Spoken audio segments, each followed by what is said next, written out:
субҳи имрӯз ба асосгузори сулҳу ваҳдати миллӣ пешвои миллат президенти ҷумҳурии Тоҷикистон муҳтарам Эмомалӣ Раҳмон, сарвазири мамлакат Қоҳир Расулзода ва раиси вилояти Хатлон Қурбон Ҳакимзода оид ба ҳолати воқеии мавзеъҳои бар асари офати табиӣ зарардидаи шаҳру ноҳияҳои вилояти Хатлон ҳисобот доданд.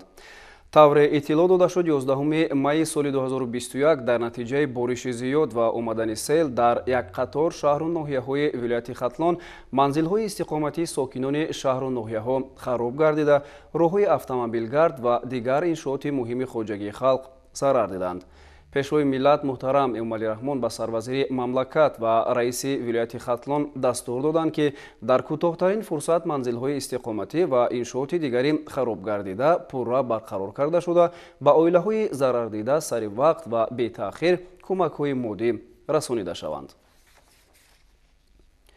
субҳи имрӯз асосгузори сулҳу ваҳдати миллӣ пешвои миллат президенти ҷумҳурии Тоҷикистон муҳтарам Эмомалӣ Раҳмон ҳамчунин бо раисони ноҳияҳои Шамсиддини Шоҳин, Муминобод, Мирсаид Алӣ Ҳамадонӣ, Ёвон, Кӯшониён, Абдураҳмони Ҷомӣ ва Данғараи вилояти Хатлон суҳбати телефонӣ анҷом доданд.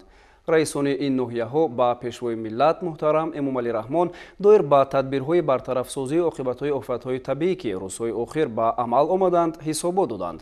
сарвари давлат муҳтарам Эмомалӣ Раҳмон раисони ноҳияҳои Шамсиддини Шоҳин, Муминобод, Мирсаид Алӣ Ҳамадонӣ, Ёвон, Кӯшониён, Абдураҳмони Ҷомӣ ва Данғараи вилояти Хатлонро вазифадор намуданд, ки барои бартарафсозии оқибатҳои офатҳои табиӣ тадбирҳои бетаъхир андешида, ба мардуми зарардида кӯмакҳои саривақтӣ расонанд ва ҳарчи зудтар манзилҳои истиқоматӣ, роҳу пулҳо ва дигар иншооти харобгардидаро барқарор намоянд.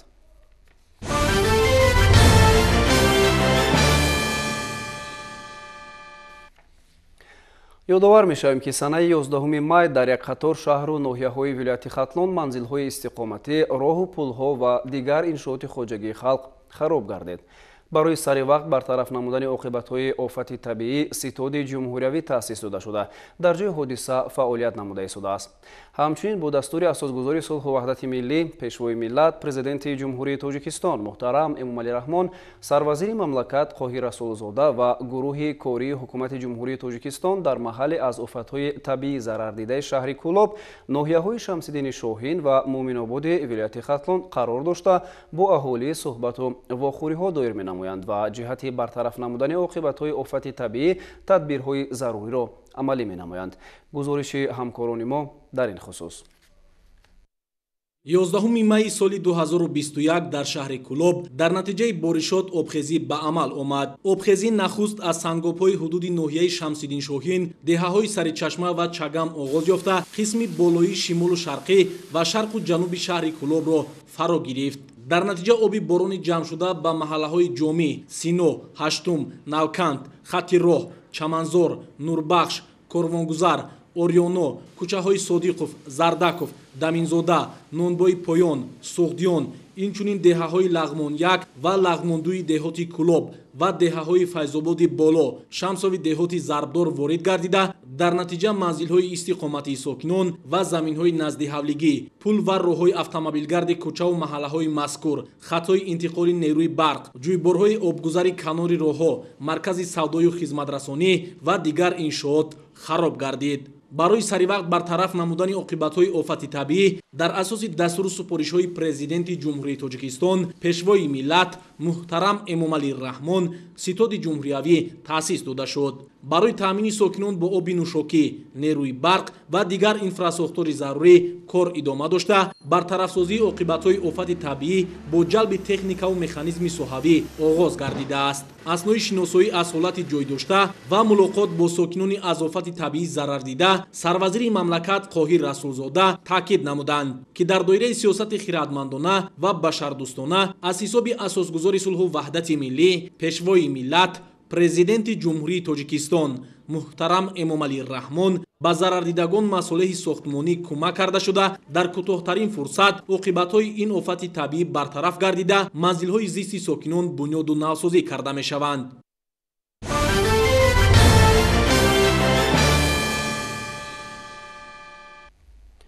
тавре хабар дода будем боронгариҳои шадиди рӯзи 11 май ба амал омада ба хуҷагии халқи мамлакат хисороти бузург расонид. Аз ҷумла дар гурӯҳи калони шаҳру ноҳияҳои вилояти Хатлон борони шадид боиси обхезӣ ва омадани сел гардид. мутаассифона офати табиӣ дар чанд шаҳру ноҳияи ин вилоят талафоти ҷонӣ ҳам дар пай дошт. امروز اساسگذاری صلح و وحدت ملی پیشوای ملت پرزیدنت جمهوری تاجیکستان محترم امومالی رحمان و رئیس مجلس ملی مجلس عالی جمهوری تاجیکستان رئیس شهر دوشنبه محترم رستم امومالی با ضرردیدگان ولایت کمک‌های مادی رسانیدند. شرح موضوع در گزارش همکاران ما.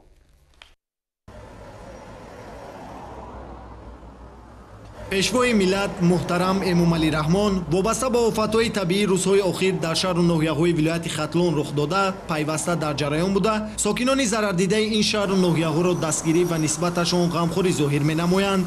аз ҷониби асосгузори сулҳу ваҳдати миллӣ пешвои миллат президенти ҷумҳурии тоҷикистон муҳтарам эмомалӣ раҳмон ба оилаҳои аз офати табиӣ зарардидаи ноҳияи абдураҳмони ҷомеи вилояти Хатлон дар шакли масъолаи сохтмонӣ кӯмак фиристода шуд.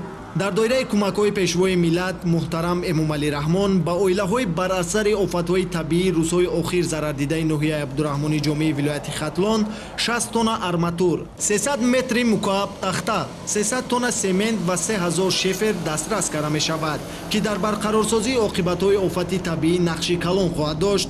кӯмакҳои пешвои миллат ки дар доираи иқдомҳои башардӯстона фиристода шуд нимаи дуюми имрӯз ба ноҳияи абдураҳмони ҷомӣ ворид гардида ва ба зарардидагон дастрас карда мешавад. бояд гуфт ки танҳо дар ҳамбастагӣ ва иттиҳоди комил якдигарфаҳмию ҳамдилӣ ва эҳтироми ҳамдигар оқибатҳои ин офати табиӣ бартараф карда мешавад. мардуми зарардидаи ноҳияи абдураҳмони ҷомӣ аз таваҷҷӯҳу ғамхориҳои доимии давлату ҳукумати ҷумҳурии тоҷикистон махсусан асосгузори сулҳу ваҳдати миллӣ пешвои миллат президенти ҷумҳурии тоҷикистон муҳтарам эмомалӣ раҳмон дар ин рӯзҳои вазнин рӯҳбаланд гардида аз таваҷҷӯҳу ғамхориҳои доимии роҳбарияти давлату ҳукумати ҷумҳурии тоҷикистон изҳори қаноатмандӣ менамоянд. имрӯз дар доираи роҳнамоиҳо ва ҳидоятҳои асосгузори сулҳу ваҳдати миллӣ пешвои миллат президенти ҷумҳурии тоҷикистон муҳтарам эмомалӣ раҳмон раиси маҷлиси миллии маҷлиси олии ҷумҳурии тоҷикистон раиси шаҳри душанбе муҳтарам рустами эмомалӣ ба оилаҳои бар асари офатҳои табиии рӯзҳои охир зарардидаи шаҳру ноҳияҳои минтақаи кӯлоби вилояти Хатлон дар ҳаҷми 300 тонна масолеҳи сохтмонӣ аз қабили тунука 5000 метри мукааб, тахта 200 метри мукааб, мехча 1 тонна, семент 100 тонна, арматура 20 тонна, беш аз 170 тонна маҳсулоти хӯрокворӣ аз ҷумла орд 40 тонна, шакар 20 тонна, биринҷ 20 тонна, равған 10 тонна, гӯшт 1 тонна, картошка 40 тонна, пиёз 40 тонна ва 1200 дона ҷиҳози рахтихоб кӯмак фиристодаанд. кӯмакҳои раиси шаҳри душанбе муҳтарам рустами эмомалӣ ба зарардидагони шаҳру ноҳияҳои минтақаи кӯлоби вилояти Хатлон ки дар доираи рисолати шаҳрвандӣ ҳамраию ҳамдилӣ бо мардуми зарардида ва инсондӯстию ватанпарастӣ фиристода шуд ки нимаи дуюми имрӯз ба шаҳри кӯлоб ворид гардид ва ба зарардидагон дастрас карда мешавад.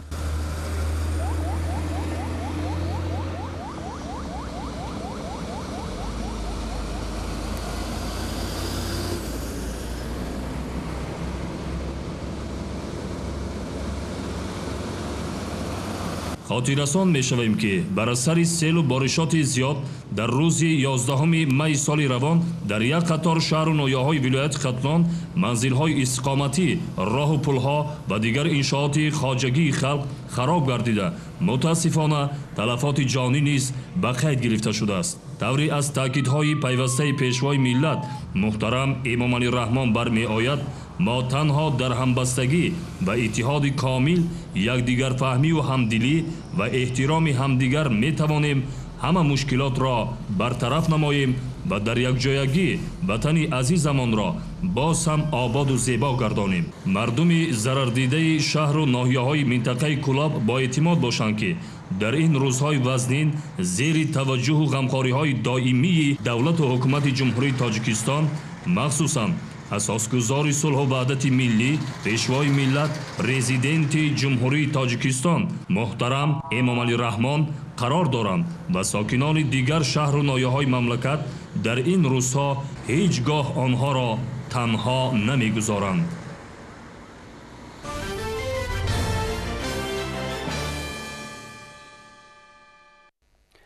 با تشبوس اساسگذاری صلح و وحدت ملی، پیشوای ملت پرزیدنت جمهوری تاجیکستان محترم امومالی رحمون در عرفه عید سید فطر با 122 نفر معیوب از عائله‌های نیازمند ولایت مختار کوهستان بدخشان کمک‌ها تقدیم گردیدند. کمک مذکور از عروبچه‌های معیوبی و موادهای غذایی از قبیل ارد، شکر، برنج، کارتوشکا، ماکارون و روغن عبارت میباشد. شرح بیشتری موضوع در تهیه همکسبان ما. دستگیری یتیمان و بپرستاران، شخصان امکانیتشان محدود و دیگر احتیاجمندان در محور سیاست اجتماعی اساسگذار صلح و وحدت ملی پیشوای ملت پرزیدنت جمهوری تاجیکستان محترم امومالی رحمون قرار دارد. در هر سفرهای کاری به شهر و ناحیه‌های مملکت حتما به عیادت چنین شخصان تشریف آورده با آنها صحبت و واخوری‌ها می‌گذرانند و از لحاظ مادی و هم از لحاظ معنوی دستگیریشان می‌نمایند. دستگیری نفران احتیاجمند، بیماران و معیوبان و شخصان بپرستار از شهر و ناحیه‌های ولایت مختار کوهستان بدخشان در دوام سالهای استقلال در مد نظر اول رهبریت دولت و حکومت جمهوری تاجیکستان قرار دارد و سرور دولت محترم امومالی رحمون پیوسته به ساکنان بدخشان دستی کمک و یارمندی دراز نموده در برابر این به مسئله تامین رشد بیمیلان اقتصادی و اجتماعی این ولایت کوهستان مملکت اهمیت اولین درجه ظاهر می‌نمایند. ناگفته نماند که برای تامین نمودن رشد اقتصادی و اجتماعی شهر و ناحیه‌های ولایت مختار کوهستان بدخشان در دوران صاحب استقلالی از حساب همه سرچشمه‌های مبلغ‌گذاری زیاده از 18 میلیارد سومانی روانه گردیده در حدود ولایت 31 لایحه دولتی سرمایه‌گذاری به مبلغ بیش از 3 میلیارد سومانی به انجام رسیده است و تطبیق 11 لایحه دیگر به مبلغ عمومی 3 میلیارد و 300 میلیون سومانی ادامه دارد. در دوران صاحب استقلالی در حدود این ولایت با راهنمایی‌ها و دستگیری‌های پیوسته پیشوای معظم ملت محترم امومالی رحمون 2030 انشاءات به مبلغ عمومی 3.1 میلیارد سومانی بنیاد و نوسازی گردیده است که اکثر آنها انشاءات تعیینات اجتماعی بوده برای دستگیری اجتماعی ساکنان این ولایت پیش بینی شده‌اند. امروز در قلمرو ولایت در پرتو دستگیری و توجه دائمی سرور دولت 8 بخش ناحیوی حفظ اجتماعی اهالی، 8 شعبه خدمت‌رسانی اجتماعی در خانه، یک استراحتگاه طبابتی سابقه‌داران جنگ و مهنت با یک فیلیال، 2 مرکز خدمت‌رسانی اجتماعی برای کودکان معیوب و مرکز خدمت‌رسانی اجتماعی برای کودکان امکانیتشان محدود فعالیت می‌نماید که برای خدمت‌رسانی به احتیاجمندان پیش بینی شده‌اند. طور گفته شد در برابر همه این دستگیری و غمخوری‌ها پیشوای معظم ملت محترم امومالی رحمون در عرفه همه جشن و عیدها به طبقه نیازمند شهر و ناحیه‌های ولایت دستی کمک و یارمندی دراز می‌نمایند. این نوبت به شخصان دارای امکانیت محدود از تمام شهر و ناحیه‌های ولایت پیشوای ملت محترم امومالی رحمون 122 عروبچه معیوبی و برای احتیاجمندان محصولات خوراکه کمک نمودند که نمونه عالی غمخوری نسبت به یتیمان و پیران بی‌سرابان و معیوبان و شخصان دارای امکانیت محدود از شهر و ناحیه‌های ولایت مختار کوهستان بدخشان به حساب می‌رود. کمک‌های پرزیدنت جمهوری تاجیکستان پیشوای ملت محترم امومالی رحمون عروبچه‌های معیوبی و محصولات خوراکه از جانب مسئولان دستگاه اجرایی پرزیدنت جمهوری تاجیکستان و وزارت تندرستی و حفظ اجتماعی اهالی به مرکز ولایت شهر خاروغ رسانیده شد و طبق ترتیب به احتیاجمندان از تمام شهر و ناحیه‌های ولایت دسترس کرده می شود. با 122 اعضای عائله ولایت مختار کوهستان بدخشان کمک نوبتی پیشوای معظم ملت رسید و باید قید نماییم که حکومت جمهوری تاجیکستان تحت رهبری پیشوای معظم ملت محترم امومالی رحمون هیچ وقت معیوبان رو در کنار نمیماند و همیشه دستگیری میکند و امروز نیز این طبقه جامعه ولایت مختار کوهستان بدخشان از این کمک پیشوای ملت خیلی روبلند گردیدند و سپاسگزاری خود را به رهبریت مملکت بیان نمودند. من اظهار تشکر رو به پیشوای ملت محترم امومالی رحمون بیان میکنم و در این روزهای رمضان کمک کردن بار دیگر تشکر زیاد به پیشوای ملت ما رو همیشه دستگیری میکنه. ما از پرزیدنت خرسندیم که برای ما یارده میرساند. همه اون چیزهای در کاری که وجود دارد برای ما خدمت میکند. ما از دل جان پرزیدنت را تشکر میکنیم. من از نام اهل اویله خود، از نام معیوب برجامانده 37 ساله خود با پیشوای معظم ملت منتداری خود رو اظهار میکنم و طی چند سال شد که توفه پرزیدنت مملکت موملی رحمان میفرستوند با آنها هم منتداری خیش خود رو بیان میکنم. Я хотела бы поблагодарить от лица всех лиц с инвалидностью Горно-Бадахшанской автономной области президента Республики Таджикистан, уважаемого Эмомали Рахмон, за постоянную и всестороннюю поддержку лиц с инвалидностью, включая подписание Конвенции о правах лиц с инвалидностью в 2018 году, создание доступа к образованию, к трудоустройству, качественным медицинским услугам и принятие очень важной для нас национальной программы по доступной среде. Также я хотела бы выразить нашу благодарность уважаемому президенту за постоянную продовольственную поддержку семьям, имеющих детей и взрослых с инвалидностью. Спасибо большое. سابقدار وزارت مدافع جمهوری تاجیکستان که در تربیه خود دختر معیوب گروه یکم دارم، اظهار تشکر خود را به پرزیدنت محترم امامعلی رحمان برای همیشگی دستگیری کردن معیوبان و بی‌پرستاران اظهار میکنم. امروز هم کمک نوبتی در عرفه عید رمضان برای ما رسانیده شد و عموماً برای همیشگی دستگیری معیوبان و بی‌پرستاران به محترم امامعلی رحمان پرزیدنت جمهوری تاجیکستان تشکر زیاد میگویم. رحمت کلام به پرزیدنت تاجیکستان. من مادر فرزند معیوب هستم. پرزیدنت جمهوری تاجیکستان خیلی تشکر میگویم. اما وقت مرا دستگیری میکند، اما وقت مرا غمخواری میکنه. از کمک‌های امروز می‌ندارم.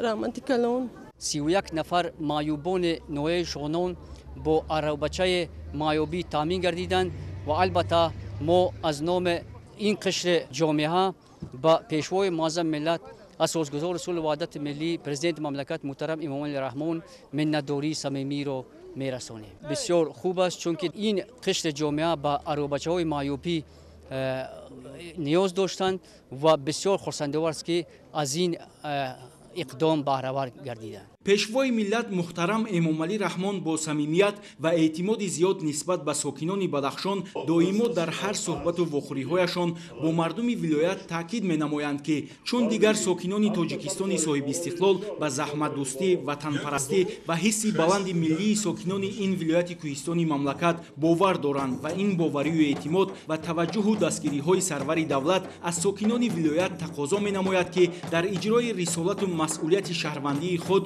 خصوصاً دوست داشتن وطن و صداقت به دولت و ملت استوار باشند و ارزش و مفهوم پایداری دولت ملی تاجیکان را از همه بالا دانند و آن را همچون غایه مهم و تقدیرساز احترام گذارند.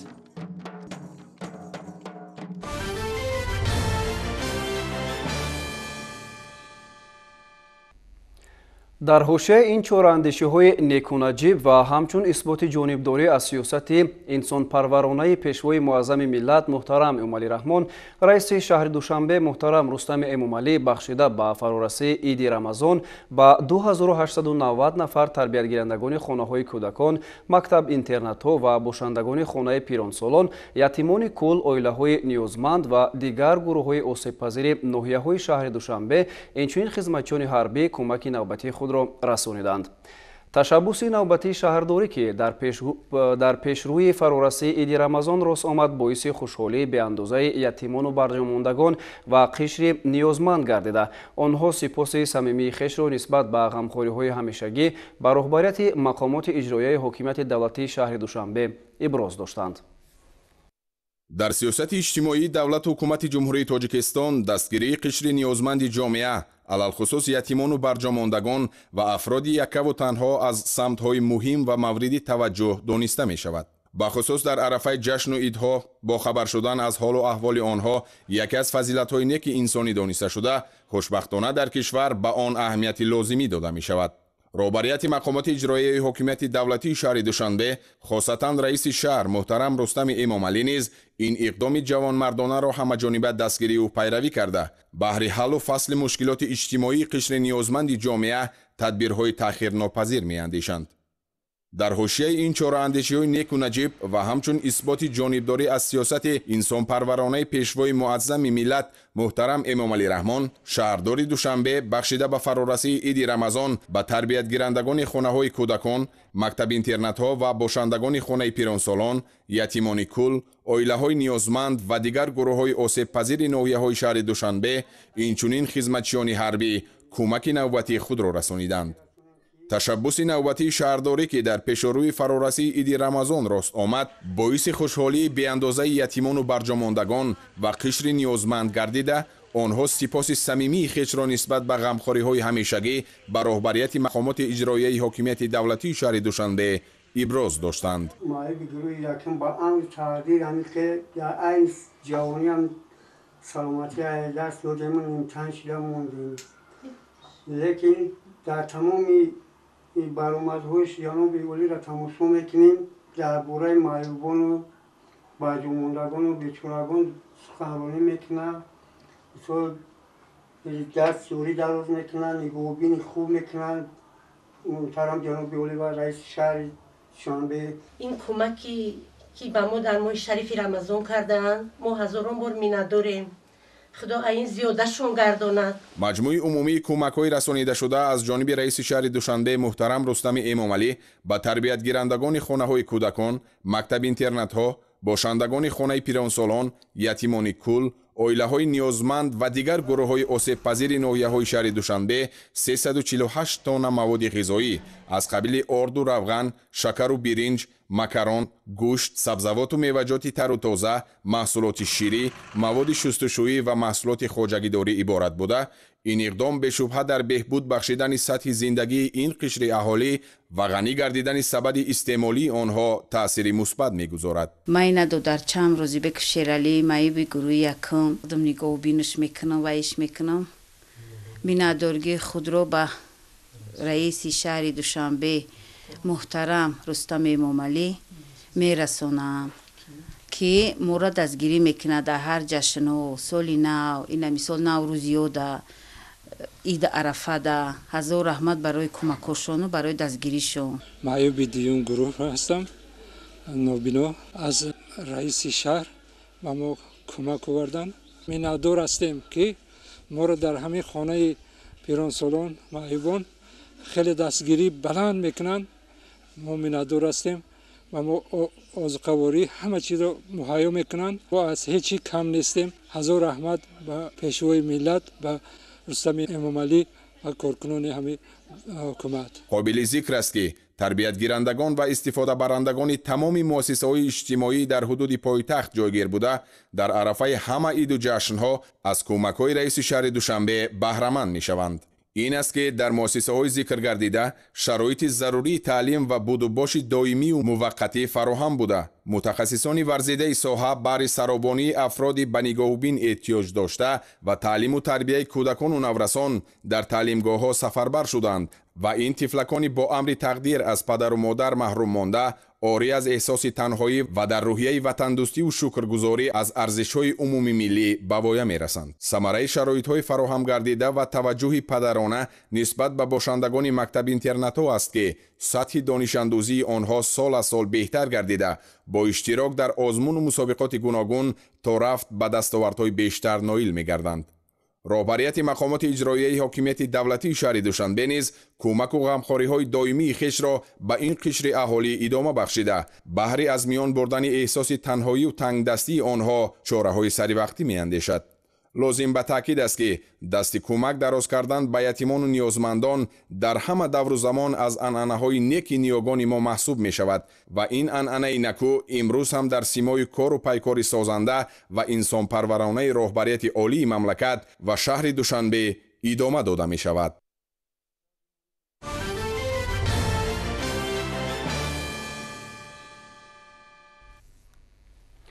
дар ҷумҳурии тоҷикистон дар доираи сиёсати инсондӯстонаи пешвои миллат муҳтарам Эмомалӣ Раҳмон ба шахсони эҳтиёҷманд ва ятимону маъюбон таваҷҷӯҳи зарурӣ зоҳир шуда, аз тарафи давлату ҳукумат барои дастгирии доимии қишри ниёзманди ҷомеа тадбирҳои мушаххас амалӣ карда мешаванд. Бо дастгирии асосгузори сулҳу ваҳдати миллӣ пешвои миллат, президенти ҷумҳурии тоҷикистон муҳтарам Эмомалӣ Раҳмон дар арафаи Иди Саиди Фитр ба 316 нафар сокинони ниёзманди вилояти Суғд аробачаҳои нави маъюбӣ эҳё карда шуданд. Гузориш дар ин бора.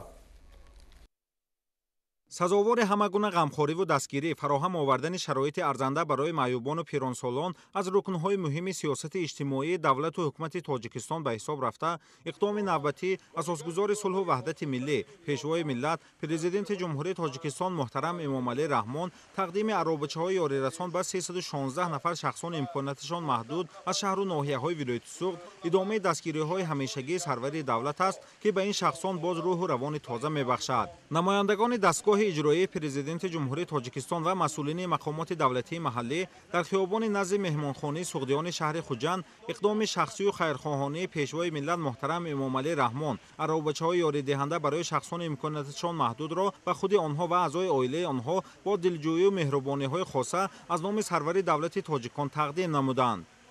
барои дастгирии шахсони маъюб миннатдории худамро ба пешвои миллат мерасонам. худованд дар ин моҳи муборак ҳар хайре ки карданд, худованд ба даргоҳаш қабул гардонад. фарзанди ман 12 сола роҳ намерад, аробачаи маъюбӣ надошт, барои сайру гашт, барои кӯча ба баромадан имрӯз соҳиби аробачаи маъюбӣ шуд. ман миннатдории худамро изҳор мекунам. матлуба Исломова сокини шаҳри Хуҷанд давоми 5 сол аст ки бо осибпазирӣ аз имкони озодона ҳаракат намудан душворӣ дорад ва бештар барои сайру гашт дар ҳавлӣ ё баромадан ба кӯчаи хиёбонҳо душворӣ ва эҳтиёҷот ба аробачаи ёрирасону наву роҳатбахшро дошт ва дастгирии навбатии пешвои миллат муҳтарам Эмомалӣ Раҳмон дар ин рӯзҳои айёми баҳору сарсабзиҳо ба вай барои сайру гашт дар кӯчаи хиёбонҳо имконияти беҳтарро фароҳам овард. аз соли 2016 инҷониб ман маъюб мебошам. шавҳарам низ маъюби гурӯҳи як ва ё аз соли 2015 инҷониб маъюб мебошам. мана имрӯз ба мо мани аробачаи маъюбиро кӯмак карданд, ки ин барои ҳам ман ҳам шавҳарам хеле зарури кӯмаки саривақтӣ мебошад, ки мо ҳарду ҳам роҳ гашта наметонем. падари миллат, сарвари давлат, ҷаноби оли, миннатдории худро баён мекунам, ки мо бар ин маъюбонро дар ҳар иду айём дастгирӣ карда ба мо ёрдами худро расонида меистанд. моро аз назари шуд ҳеҷ гоҳ дур намекунанд. раҳмат, миннатдории худро баён мекунам. намояндагони ҳукумати ҷумҳурии Тоҷикистон ва мақомоти иҷроии ҳокимияти давлатии маҳаллӣ ба ҳар як нафар шахсони имконияташон маҳдуд ба кӯдакон, ҷавонон, пиронсолон ки бо ҳукми тақдир имконияти озодона ҳаракат карданро надоранд, тӯҳфаҳои роҳбари давлатро супориданд. дар рафти супоридани тӯҳфаҳо ва ҷамъомадӣ ба ин муносибат ташкил гардида, намояндагони дастгоҳи иҷроии президенти ҷумҳурии Тоҷикистон, масъулини мақомоти иҷроии ҳокимияти давлатии вилояти Суғд ва роҳбарияти ҷамъияти маъюбон аз дастгирию таваҷҷӯҳи ҳамешагӣ президенти ҷумҳурии Тоҷикистон пешвои миллат муҳтарам Эмомалӣ Раҳмон ва шахсони имконияташон маҳдуд ва пиронсолон ёдовар шуда таъкид доштанд, ки таҳкими ҳифзи иҷтимоии аҳолӣ яке аз ҳадафҳои сиёсати ҳукумати ҷумҳурии Тоҷикистон дар даврони истиқлолият мебошад ва дар ин маврид ба ашхоси имконияташон маҳдуд бештар таваҷҷӯҳ зоҳир мегардад, ки он аз омӯзиши барномаҳои соҳавӣ, таҳлили вазъи ҳолати осибпазирӣ, маъюбшавӣ ва тавонбахшӣ бо олимони соҳа, дастгирию кӯмак намудан ва дигар ғамхориҳо мебошад. шахсони якаву танҳо ва маъюбон дар вилояти Суғд таҳти ғамхориву парастории ҳамешагии давлату ҳукумати Тоҷикистон қарор доранд ва барои табобату солимии онҳо таваҷҷӯҳи хоса зоҳир карда мешавад. ҷойҷои солимгардонӣ дар се сатҳ, яъне беморхонагӣ, амбулаторӣ ва осоишгоҳӣ гузаронида мешавад. дар натиҷаи гузарондани чораҷои солимгардонӣ дар соли 2020 92 нафар кӯдакони синни то 18 сола ва дар 5 моҳи соли 2021 36 нафар кӯдакони синни то 18 сола солимгардонӣ шуда гурӯҳи маъюбишон боздошт карда шуд. ҳамасола дар осоишгоҳҳо, яъне беморхонаи ҷумҳуривии физиотерапевтӣ, беморхонаи физиотерапевтӣ, ҷамоати гуликандози, маркази солимгардонии кӯдакон ва наврасони воқеъ дар ҷамоати овчи қалачи нои бобоҷон ғафуров, бисёри кӯдакони маъюб ва бисёри калонсолон, маъюбони калонсолон ба табобати осоишгоҳӣ фаро гирифта мешаванд. дар шаҳру ноҳияҳои вилояти суғд 22 муассисаи иҷтимоӣ хона интернатҳо мавҷуданд, ки қисме аз шахсони имконияташон маҳдуд дар ин ҷо кору фаъолият ва таҳти парастории давлату ҳукумати Тоҷикистон зиндагӣ мекунанд. дар ин замина баҳри солимии ашхоси имконияташон маҳдуд ва беҳтар кардани ҳолати рӯҳию равонии онҳо тадбирҳо амалӣ мешавад. дар вилоят 22 муассисаҳои иҷтимоӣ буда ба соҳаи ҳифзи иҷтимоӣ он се адад муассисаҳои соҳаи ҳифзи иҷтимоии аҳолӣ мавҷуд аст, ки ин маркази минтақавии хизматрасонии иҷтимоӣ ба пиронсолон ва маъюбони шаҳри Хуҷанд, ки дар он 54 нафар пиронсолони яку танҳо имрӯзҳо будубош доранд. ва инчунин дар ноҳияи Ҷаббор Расулов муассисаи давлатии хона интернети беморони рӯҳӣ барои беморони рӯҳӣ дар ноҳияи Ҷаббор Расулов фаъолият дорад, ки дар он тибқи нақша 315 нафар ва айни ҳол 285 нафар дар он ҷо иқомат доранд бошанда. ва инчунин дар шаҳри Панҷакент муассисаи давлатии хона интернети пиронсолон ва маъюбони шаҳри Панҷакент фаъолият менамояд, ки дар он айни ҳол 89 нафар маъюбону пиронсолони яку танҳо иқомат доранд. امروز در برابر تقدیم عروبچه‌های معیوبی به ساکنان شهر خوجند، بوستان و گلستان، ناحیه‌های باباجان غفورov، سپیتامین، جبار رسولوف جهت دسترسی تحفه‌های سرور دولت به شخصان امکاناتشان محدود دهات دوردست دیگر شهر و ناحیه‌های ولایت، مسئولین شهر و ناحیه‌ها جهت دسترس نمودن عروبچه‌های معیوبی به شخصان امکاناتشان محدود و دهات دوردست و منزل‌های استقامتیشان وابسته کرده شدند. اقدام‌های سخاوتمندانه، عیادت و دلجویی و مهربانی‌ها طبع این اشخاص با حکم تقدیر معیوب را باز هم خوشتر می‌نماید. اقدام شخصی و ادانه پرزیدنت جمهوری تاجیکستان پیشوای ملت محترم امامعلی رحمان در عید سعید فطر تقدیم 316 عروبچه‌های معیوبی به شخصان امکاناتشان محدود شهر و ناحیه‌های ولایت سوخت و توجه همیشگی دولت و حکومت در این فصل بهار شکفتن‌ها و دل این پیرانسالان و کودکان معیوب و عائله‌های آنها گرمی دیگر می‌بخشد. وقتی آنها تحفه‌های سروری دولت را می‌گرفتند، از چهره‌های شاد و مسرورشان احساس می‌شد دلشان پر است که در سیمای سروری دولت محترم امامعلی رحمان غمخوار و مهربان و پرستار دارند. دولت و حکومت همیشه سرابان آنهاست. امروز آمدیم که تحفه جناب عالی را به دست گیریم و زیاده از 300 نفر معیوبان عروبچه معیوبی تحفه کرده شد.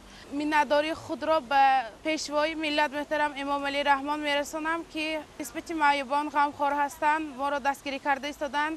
انا حاضر باشد در ماه شریف رمضان و خواهرچه 21 ساله من عزیزه فرقت عروبچه معیوبی تحفه کردند. حالا باشد من به باغ کمالی خوجندی آورده استراحت دارنده ایستادم. منتداری خود را به پیشوای ملت جناب عالی امامعلی رحمان میرسانم که با ما چنین غمخواری میکنند.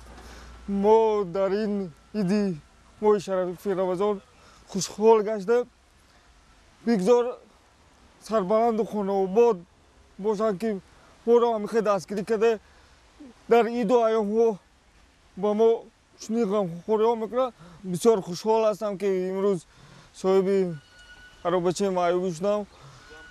با چنین غمخواری ها من منت دارم. با واسطه این ما میتوانیم آزادانه در کوچه های شهر گشت و گذار کنیم. اقدام شایسته پرزیدنت جمهوری تاجیکستان پیشوای ملت محترم امامعلی رحمان غمخواری به کودکان و نورسان یتیم، عائله‌های نیازمند، عیادت شخصان یکه و تنها، پیرانسالان، معیوبان و سابقه داران، دستگیری و مساعدت جهت بهتر کردن شرایط زیستی آنها از انسان دوستی، سخاوتمندی، دستگیر و پشتیبانی راهبر دولت به این شخصان را داده نمونه عالی عبرت‌آموز انسان دوستی برای هر نفر شهروند با ننگ و ناموس، وطن دوست و سخاوت پیشه است تا با کمک و مساعدت خویش در باز هم بهتر نمودن شرایط زندگی بالیده ساختن طبع و ذوق شخصان نیازمند سهم خود را گذارند.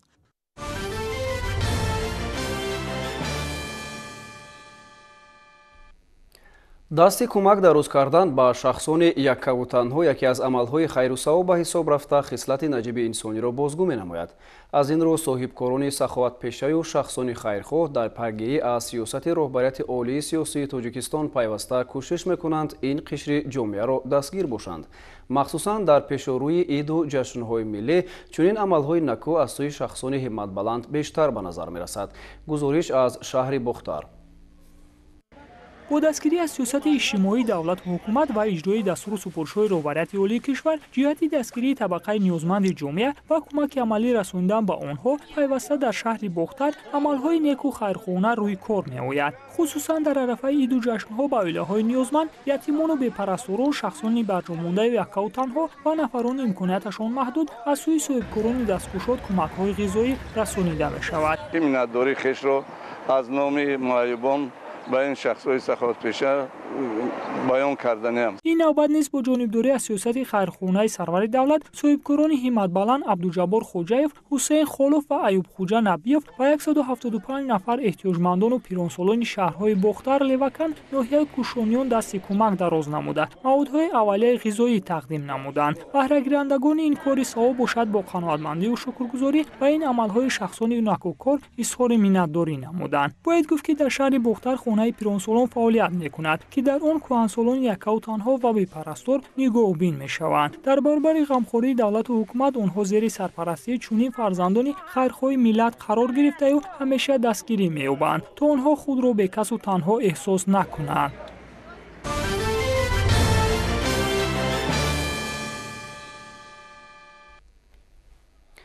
با دستگیری مقامات اجرایی حاکمیت دولتی ناحیه خوالینگ از جانب صاحبکاران در جماعت دهات شوگنو به بیش از 400 نفر نیازمندان در عرفه عید سید فطر کمک‌های یک وقته رسانیده شد. همین گونه کاری خیر و ثواب را کارمندان کمیته اندوز نزد حکومت جمهوری تاجیکستان در ناحیه واسه عملی کردند. شرح بیشتری موضوع در مطلب همکاران ما. در دایره اجرای عملهای خیر و ثواب با دستگیری از سیاست اجتماعی پرزیدنت مملکت محترم امامعلی رحمان در ناحیه خوالینگ نیز کارمندان تشکیلات و کارخانه‌ها و صاحبکاران به قشر نیازمند اهالی در عرفه عید سعید فطر کمک‌های یک وقته رسانیده ایستادند. در جماعت دهات شوگنو دوام 3 روز اخیر از جانب عائله قاسیمووها و دیگر صاحبکاران کل عائله‌های نیازمند به شخصان یکا و تنها و معیوب عیادت کرده شده و آنها مواد خوراکه از قبیل ارد و روغن، شکر و برنج، محصولات مکرونی و دیگر نمودی خوراکه دسترس کردند. در عرفه عید ماه شریف رمضان صاحبکاران جماعت دهات شوگنو اقدامی اساسگار صلح و وحدت ملی پیشوای ملت محترم امامعلی رحمان را سرمشق کار قرار داده جهت دستگیری نمودن طبقه کم‌بضاعت اهالی و احتیاجمندان زیاده از 400 نفر اهالی احتیاجمند و معیوبان کمک‌های یک وقتینه مالی و مادی رسانیدند. در جماعت دهات مذکور با دستگیری مقامات محلی پیوسته به احتیاجمندان کمک رسانیده می شود. این چنین سال دوم است که عائله قاسیمووها در مرکز سودایشان مواد خوراکه را در ماه شریف رمضان با نرخ ارزان پیشنهادی ساکنان می گردانند. با استفاده از فرمه شیری و گوشتیشان باشد، گوشت را نیز یک برابر نسبت به بازار ارزان به فروش می برارند. من از نام همه مردم جماعت دهات شوگنو مینتدارگی خودمان را به صاحبکار بیان میکنیم که از روز اول ماه شریف رمضان با اهل مردم، با همه مردم، مخصوصا با مردم کم بضاعت با نرخ چقدر ارزان، با نرخ 40 سومانی مردم گوشت تامین کرد و این امروز شما دیده ایستادین که مردم کم بضاعت همه جمع شدگیند، زیاده از 100 نفرشون با ارد، روغن، شکر، مکرون و بعضی مالهای اولی برای همه زندگی مردم در کار تامین کرده ایستاده است. مورد ذکر است که عائله قاسیمووها در برابر اجرای عملهای خیر و ثواب در ساخته با استفاده دادن انشاءات مدنی و معیشی، معارف و خدمترسانی سهم دارند تا جشن استقلالیت دولتی جمهوری تاجیکستان باز یک کارگاه دیگر را به استفاده می سپارند که 10 نفر ساکنان صاحب جای کاری دائمی می گردند. در عرفه عید سعید فطر کارمندان کمیته اندوز نزد حکومت جمهوری تاجیکستان که سرپرستی مؤسسه دولتی خانه اینترنت بیماری‌های روحی ناحیه واسه را به عهده دارند برای باشندگان این مؤسسه کمک نوبتی را دسترس نمودند. مورد ذکر است که در این مؤسسه 240 نفر شخصان گرفتار بیماری روحی و تبوت و نگاهبین فرا گرفته شدند. با سفارش رئیس کمیته اندوز کمک خیریوی مالی و وان جاسهایی که برای مؤسسه لازم است همچون قسمت خوراکوری برای اهل همین اینترنت ما آورده ایم.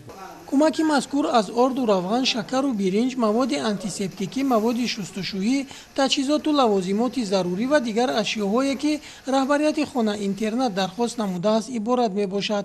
ҳамзамон барои бошандагони муассиса дастурхони идона густурда хӯрокҳои миллӣ омода карданд.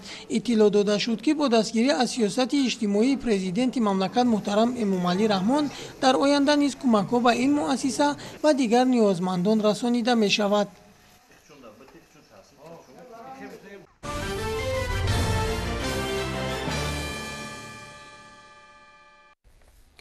яке аз фазилатҳои моҳи шарифи рамазон хайру сахо ва дастгирии табақаи эҳтиёҷманд мебошад. хушбахтона ин рукни башардӯстона ҳамчун самти муҳими сиёсати давлатӣ аз ҷониби қишрҳои мухталифи ҷамъият дастгирӣ меёбад.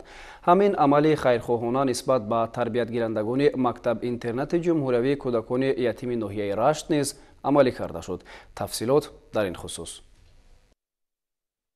дар партави дастуру ҳидоятҳои президенти ҷумҳурии Тоҷикистон аз ҷониби соҳибкори бонангу номус ва меҳанпарасту саховатпеша Файзалӣ Ҳоҷиев ба хотири хайру савоб дар арафаи иди Саиди Фитр ба хонандагони мактаби интернати ҷумҳуриявии кӯдакони ятими шаҳраки навобади ноҳияи Рашт кӯмак расонида шуд.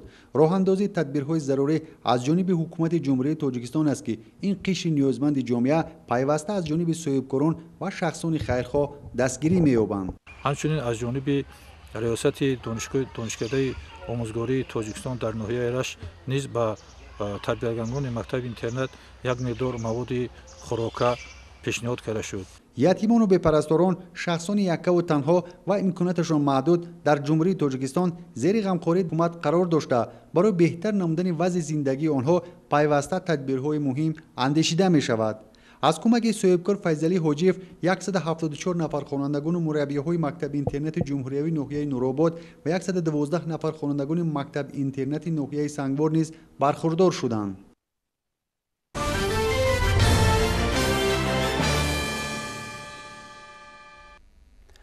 оила саодати зиндагист. бо ҳамин унвон имрӯз бо ташаббуси кумитаи кор бо занон ва оилаи назди ҳукумати ҷумҳурии Тоҷикистон ҳамоиши ҷумҳуриявӣ баргузор шуд. дар кори ҳамоиш намояндагони вазорату идораҳо иштирок карда доир ба хусусиятҳои ҳастии оила ибрози сухан намуданд. гузориши ҳамкоронамон дар ин хусус таҳия шудааст. шуруъ аз соли 1991 бо қарори Ассамблеяи Генералии Созмони Милали Муттаҳид ҳамасола 15 май ҳамчун рӯзи байналмилалии оила дар ҷаҳон таҷлил мегардад. Тоҷикистон низ ҳамчун ҷузъи ҷудонашавандаи ҷомеаи ҷаҳонӣ ин тадбирро бо ташкили ҳамоишу чорабиниҳои фарҳангӣ фароғатӣ истиқбол менамояд. ҳамин гуна як чорабинии ҷумҳуриявиро Кумитаи кор бо занон ва оила дар якҷоягӣ бо Академияи идоракунии давлатӣ назди президенти ҷумҳурии Тоҷикистон бо унвони оила саодати зиндагист баргузор намуданд. ҳамоиши мазкур бо баррасии масоили ҳифзи оила ва таҳкими он бо назардошти хусусиятҳои замони муосир ва пойдории оилаҳои ҷавон омили устувори ҷомеа ва давлат оғоз гардида нотихон доир ба муҳимиятҳои оилаи солим ва нақши он дар пешбурди ҷомеаи солим ибрози сухан намуданд. таъкид гардид ки бо мақсади пешгирии зӯроварӣ дар оила ки боиси ба миён омадани нобоварӣ бедоршавии ҳисси нафрат ва аз байн рафтани муҳаббату самимият мегардад, ҳукумати мамлакат 19 марти соли 2013 қонуни ҷумҳурии Тоҷикистон дар бораи пешгирии зӯроварӣ дар оиларо қабул намуд ки амалишавии он барои устувору поянда нигоҳ доштани оилаи солиму манфиатрасон дар ҷомеа нақши муассир дорад. ба таҳлили ҳолдунҳо қонуни мазкур муносибатҳои ҷамъиятиро вобаста ба пешгирии зӯроварӣ дар оила танзим намуда, вазифаи субъектҳои пешгирикунандаи зӯроварӣ дар оиларо доир ба ошкор, пешгирӣ ва бартарафсозии сабабу шароити ба он мусоидаткунанда муайян менамояд. ҳамоиш бо таклифу пешниҳодҳои судманд ба анҷом расид.